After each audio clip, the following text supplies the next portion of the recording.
Hey everyone, Mr. Sujano here, your source for gaming, tech, emulation, and open source news, and sometimes reviews.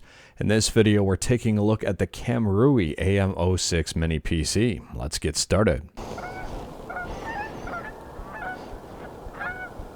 Alright, to kick things off, I was sent this mini PC for a fair and honest review, and that's exactly what I'm going to do here.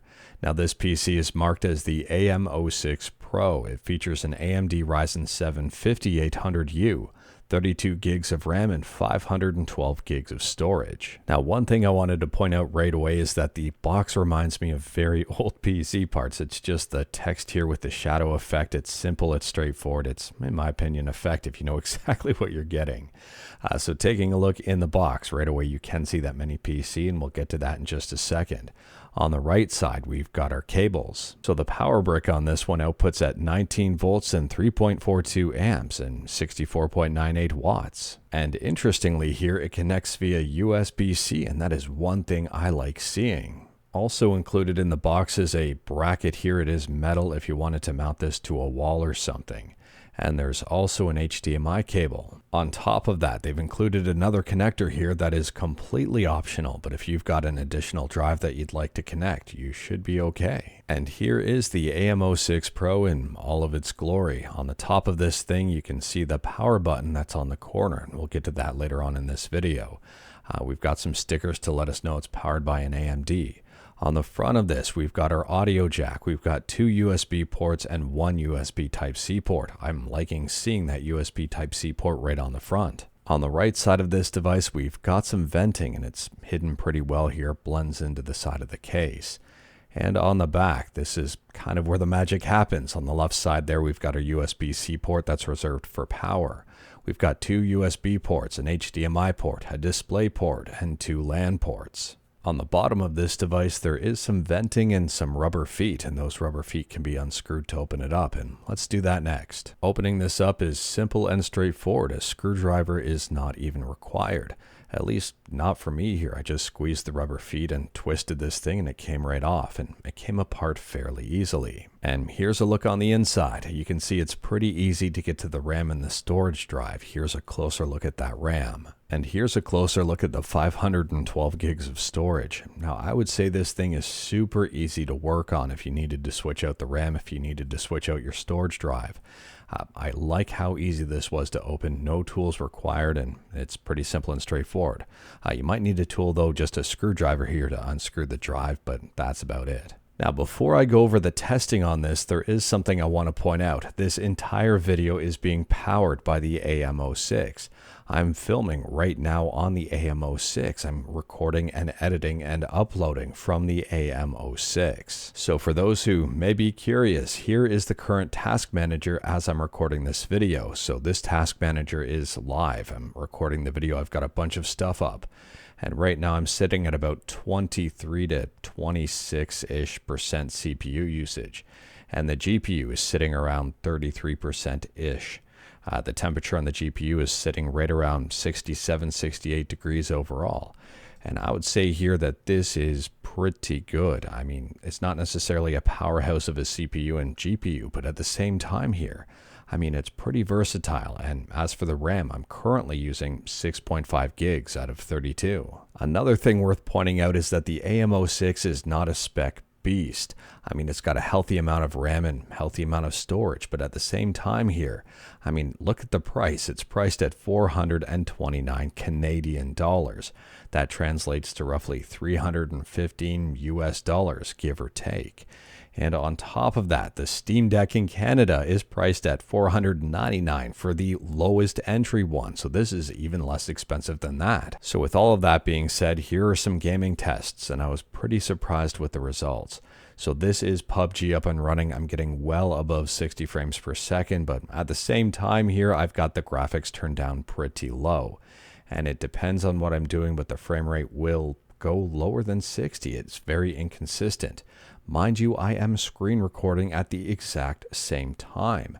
And I would say that's impressive for this. And here is Street Fighter 6 up and running, and you can see I'm sitting at around 60 frames per second. Mind you, I had to turn the graphics down right to very low, the lowest I could. It's not necessarily pretty right now, but at the same time, the frame rate is. And you can see the GPU is really struggling here. I'm maxing out that GPU. That's going to be the bottleneck for a lot of these games. And here's another arguably AAA game, and that is Fatal Fury City of the Wolves. This game is also up and running close to 60 frames per second. It's fairly stable, hovering around that 60 frames per second limit. And I think this game is also very playable. I've got the graphics turned right down on this one. It's a little bit prettier than Street Fighter 6. But at the same time, I'm impressed that this is running AAA games. And here's a significantly less demanding game, Azure Striker Gunvolt, Mega Man inspired, and this game's a ton of fun if you've never checked it out.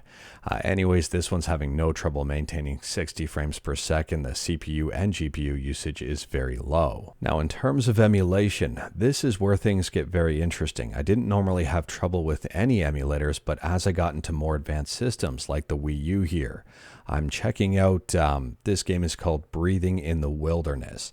And, well, I'm getting about 25, 24-ish frames per second.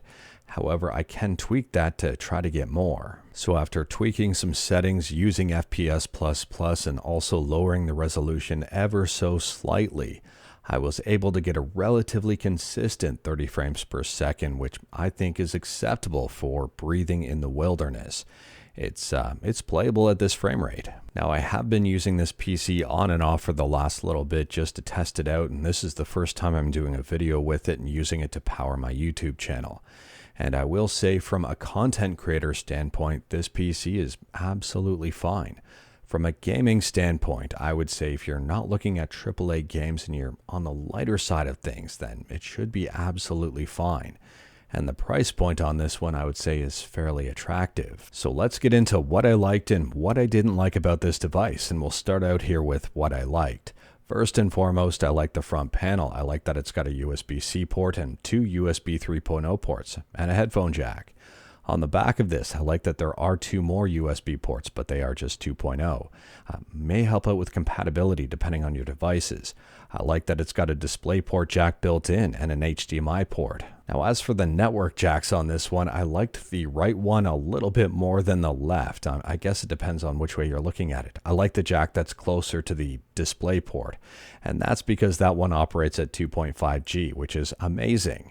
And it is powered by USB-C, and I like that as well. That makes things very versatile and very easy in case you didn't want to use the included power jack. I liked how easy this was just to tinker around if I wanted to. I mean, a lot of these mini PCs are, but I didn't even need a screwdriver to get into this. I just twisted the rubber feet and I was good to go. I do like that this one comes with 32 gigs of RAM. It's a nice buffer if you are using something like Windows. Even when under load or under stress, this PC, for me at least, was very quiet. I was very happy with that, especially as a content creator, because then I don't have to worry about fan noise getting introduced into the microphone. And it is AMD powered. I'm a big fan of AMD here, and well, if you are, then that's a huge plus. Now, moving to my dislikes, and I do have a few of them. First and foremost, I'm not a big fan of the power button placement on this one. I've accidentally hit it a few times when plugging in devices into this. It's right on the corner. It's very easy to hit, and it's a very light touch. And I found that a little bit unfortunate. Every time I'm using this now, I have to be conscious not to accidentally hit that.